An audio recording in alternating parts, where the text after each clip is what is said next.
Everyone, my name is robin. आप सभी का हमारे द स्टडी हब में स्वागत है। आप सभी के लिए लेकर आ गया हूँ क्लास 12 इंग्लिश का आपको अनसीन पैसेज, जो आपके बोर्ड एग्जाम में 15 नंबर में पूछा जाएगा। अगर आप इस वीडियो को देख लेते हो तो आपका 15 अंक कंप्लीट हो जाएगा। आपको अनसीन पैसेज किस तरह से लिखना है, आपको किन किन गलतियों को नहीं करना है जो स्टूडेंट करते हैं, अगर आप उन गलतियों को करोगे तो आपका मार्क्स कट जाएगा। अगर ये वीडियो आपको हेल्पफुल लगती है तो प्लीज़ चैनल को सब्सक्राइब कर लेना और इस वीडियो को अपने एक फ्रेंड के साथ जरूर शेयर करना। और इस वीडियो को लास्ट तक अगर आप देखते हैं तो मैं गारंटी के साथ कह सकता हूं कि आपका 15 अंक कंप्लीट हो जाएगा। यह बहुत भारी नंबर है। अगर आप 15 नंबर श्योर करना चाहते हैं तो ये वीडियो प्लीज पूरा देखना। तो सबसे पहले आपको अनसीन पैसेज में क्या क्या करना होगा, किन गलतियों को हमें नहीं करना होगा। सबसे पहला आपका अगर आप ये क्वेश्चन करते हो जिसमें आपको 4 क्वेश्चंस पूछे जाएंगे और इसमें एक आपको पूछा जाएगा, जैसे अनसीन पैसेज होता है, अनसीन पैसेज में आपको मीनिंग दे रहेंगे, उसी मीनिंग का आपको अर्थ लिखना होगा, या उसमें एंटोनियम्स दिए देंगे, सिनोनियम्स आपसे पूछ लेगा। तो आपको एक एक नंबर के वो पूछे जाएंगे। आपको 4-5 क्वेश्चन रहेंगे जिसमें आपको 3-3 नंबर के रहें। 15 नंबर आपका यहाँ से कंप्लीट हो जाएगा। आपको किस तरह से करना है, how to solve unseen passage, आपको किन चीज़ों को ध्यान में रखना है। सबसे पहला पॉइंट है, आपको सबसे पहले आपको पैसेज को पूरा एक बार पढ़ना होगा। सबसे पहले आपको पैसेज को पूरा एक बार पढ़ना होगा। क्यों? अगर आप पैसेज को नहीं पढ़ोगे तो आप किस तरह से आंसर लिखोगे। सबसे पहले आपको पैसेज को पूरा पढ़ लेना होगा। जैसे मुझे अर्थ नहीं आता तो क्या मुझे भी पढ़ना होगा? हाँ मेरे भैया, आप सभी को भी एक बार इसे पढ़ना होगा। और उसके बाद 2 नंबर आपका पॉइंट है, क्वेश्चन से तुरंत आंसर ढूंढना है। आपको क्या करना है, पैसेज को आपको पढ़ना होगा, फिर उसके बाद आपको क्वेश्चंस को पढ़ना होगा।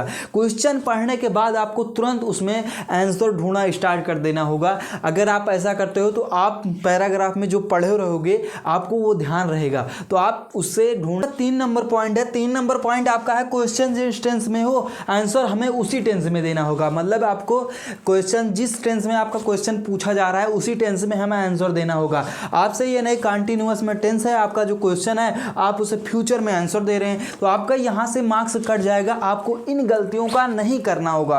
और उसके बाद आपका अगर कुछ भी नहीं आता तो कीवर्ड्स ढूंढें। आपको क्या करना है, अगर आपको कुछ भी नहीं आता तो आपको किस तरह से आंसर को लिखना होगा, आपको कीवर्ड देखना होगा। आपसे जैसे पैराग्राफ में क्वेश्चन में और एक ऐसा कीवर्ड होगा जो मिल रहा होगा, अगर वहां से मिल रहा है तो आप वहीं से आंसर को लिख देना, आपका एक भी मार्क्स नहीं कटेगा। आपको मैं बता दूं, अगर आप लास्ट तक वीडियो देख लेते हो तो आपका 15 अंक कंप्लीट हो जाएगा। आपको ऐसे तरीके से कोई भी नहीं बताएगा। तो आइए मैं आपको बताता हूं किस तरह से आपको अनसीन पैसेज को सॉल्व करना है और अपना 15 नंबर कंप्लीट करना है। हाँ, तो आपको किस तरह से करना है, तो सबसे पहले मैंने आपको क्या बताया कि आपको सबसे पहले पढ़ना होगा। आपको यहाँ पर दिया गया है, read the following passage, read the following passage carefully, answer the question that follows. आपको के ध्यान पूर्वक इसे पढ़ना है और इसका आंसर देना है। आपको मैंने सबसे पहले यहाँ पर आपको बताया कि सबसे पहले आपको पढ़ना होगा।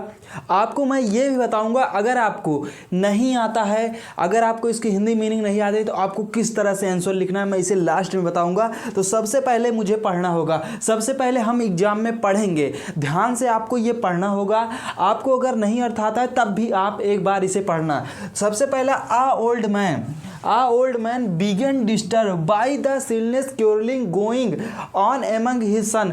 जो बूढ़ा व्यक्ति था, an old man जो बूढ़ा व्यक्ति था, डिस्टर्ब मतलब वो डिस्टर्ब हो गया था, परेशान हो गया था। illness curling going on among his son मतलब उनके जो बेटे थे वो लगातार लड़ रहे थे, मतलब कि अपने आप में बीच में ही लड़ रहे थे। उनके जो दोनों बेटे थे, मतलब जो उनके सन्स बेटे थे, ओनली मतलब वन डे ही कॉल्ड देम टू हिम, मतलब एक दिन उन्होंने अपने बेटे को मतलब कि बुलाया।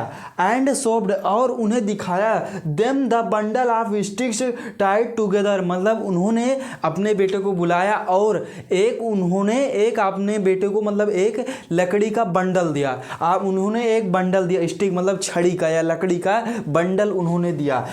And ask if anyone of them was strong enough to break them, मतलब जो बंडल है उन्होंने ये बोला, जो एक मैन था या बूढ़ा व्यक्ति था जो भी था, उन्होंने बोला, बंडल दिया और बोला कि इसे आप तोड़ो। मतलब जो उनके बेटे थे उन्होंने अपने बेटे से कहा कि इस बंडल को तुम तोड़ो।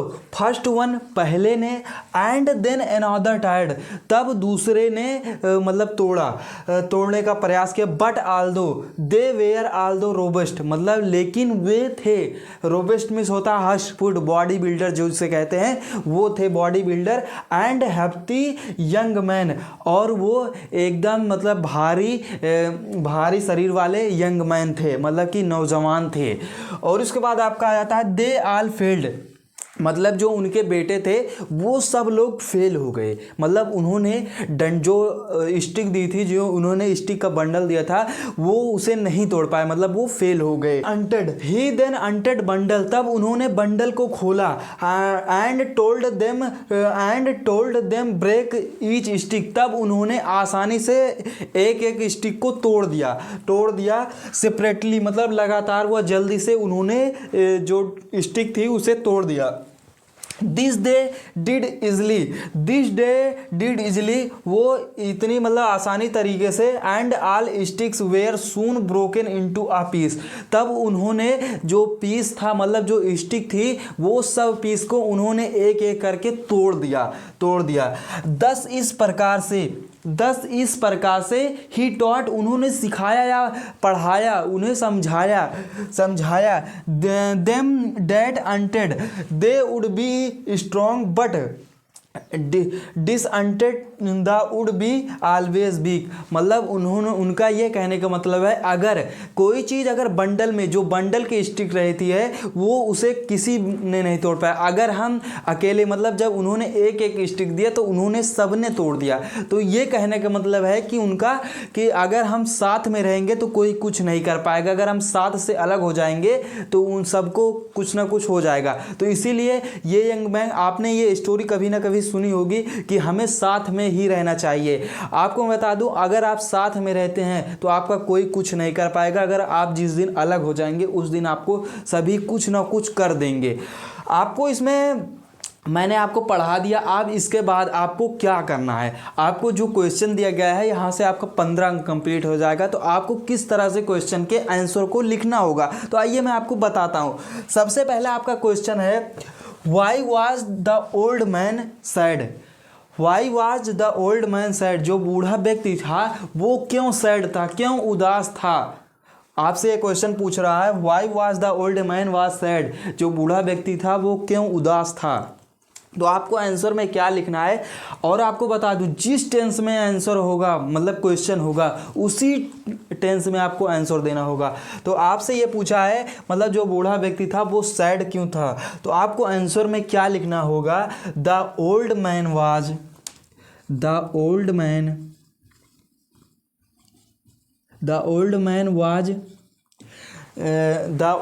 Was by the ceaseless quarrelling going on among his sons. आपको लिखना है यहाँ से बाई सेल्स क्यूरलिंग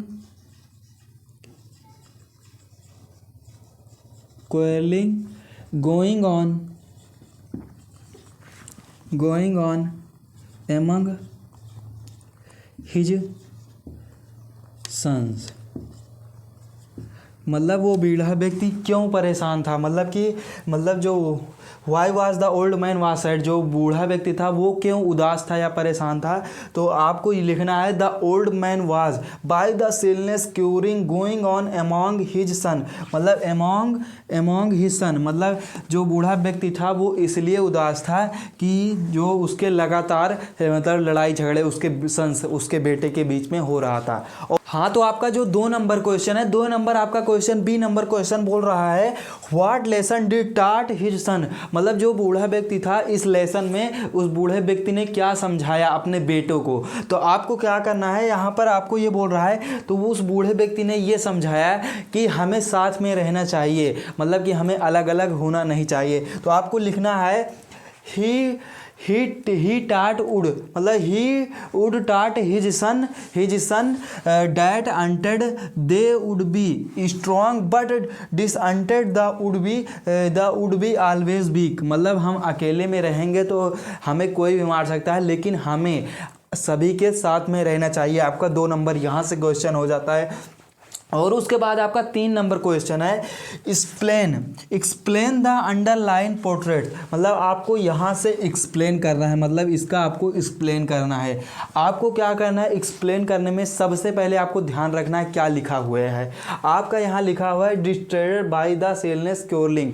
मतलब ये लगातार के झगड़े, मतलब वो डिस्टर्ब हो रहा था, डिस्टर्ब मतलब वो परेशान हो जा रहा था बाय द सेलनेस क्योरलिंग, लगातार के झगड़े से। तो आपको डिस्ट्रेस मतलब लिख देना है, उसकी मतलब मीनिंग को चेंज करके बस उसी को आपको लिख देना है। आपको लिख देना है डिस्टर्ब बाय द सिलनेस क्योरलिंग, लगातार के लड़ाई झगड़े से, बस आपको और कुछ नहीं लिखना है। जो डी नंबर क्वेश्चन है give a suitable title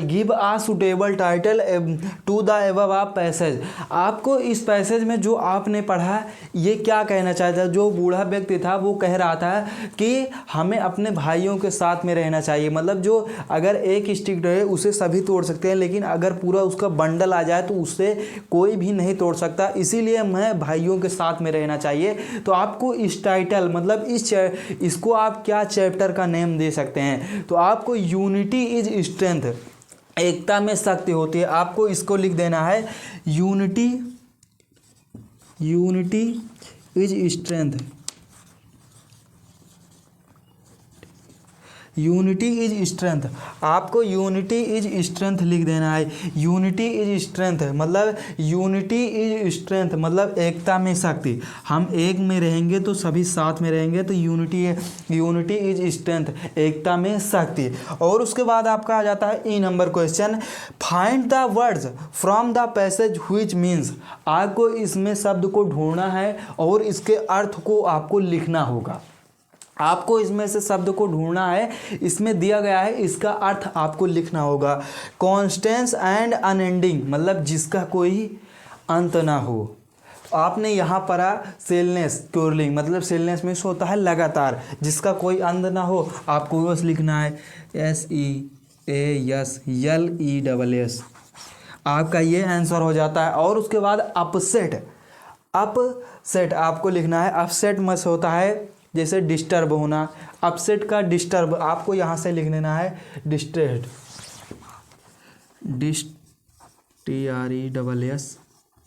distressed. और उसके बाद आपका आ जाता है लार्ज एंड हैवी, बड़ा मतलब लार्ज मीन्स बड़ा होता है, एंड हैवी मतलब कि भारी।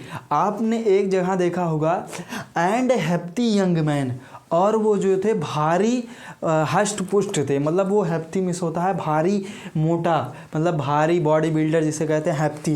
तो आपको यहाँ से लिख देना है हैप्पी। आपको यहाँ से सब इसका आंसर हो जाता है। आपको बता दूँ यहाँ से आपका जो 4 आपने किया, इस 4 का आपको 12 नंबर मिलेगा। और ये जो आपका 3 ये मतलब जो आपका ये ई नंबर है, इसमें 3 क्वेश्चन है, इसके 1-1 नंबर मिलेंगे। तो आपका 12 + 3 15 नंबर यहाँ से आपका कंप्लीट हो जाएगा। आपको इसमें कुछ भी नहीं करना है, एकदम आसान तरीके से मैंने बताया। अब आपको जैसे अर्थ नहीं आता है या कुछ भी समझ में नहीं आ रहा है तो आपको कैसे करना है बोर्ड एग्जाम में, तो आपको सबसे पहले पढ़ना होगा। एक बार ध्यान से आप पढ़ लेना। जैसे कोई शब्द यहाँ से आपने देखा why was sad old man, आपने देखा पहला क्वेश्चन जो बूढ़ा व्यक्ति था, आपको यहाँ पर देखना है। सबसे पहले आपको देखना है आ ओल्ड मैन बीइंग डिस्ट्रेस। अब यहाँ से आपको दिमाग को लगाना है ये क्या कह रहा है, तो बस यही से आपको छाप देना है इसमें। बस आपका यहाँ से 3 नंबर आपको कोई नहीं काट सकता, और जो मैं बता रहा हूँ इसको आपको कोई नहीं बताएगा। और जैसे आपने दूसरा आप देख सकते हैं what lesson did teach his son, मतलब what lesson did teach his son मतलब उन्होंने अपने बच्चों को क्या सिखाया, अपने पुत्रों को या बेटे को क्या सिखाया। आपको ये ध्यान में रखना है। आपको जैसे अर्थ नहीं आता है तो आपको देखना होगा क्या बोल रहा है। आप जहाँ से देखें that united they would be strong, जैसे यहाँ पर स्ट्रॉन्ग आ गया। आपको ऐसे ही देखकर ये सब करना होगा, आप एकदम आसान तरीके से कर लोगे। अगर ये वीडियो आपको पसंद आती है तो प्लीज़ चैनल को सब्सक्राइब कर लेना और इस वीडियो को अपने एक फ्रेंड के साथ जरूर से जरूर शेयर करना, जिससे कि उनकी भी हेल्प हो सके। आपको ये बताना आपको ये वीडियो कैसी लग रही है। मिलते हैं अगली वीडियो में, तब तक के लिए जय हिंद।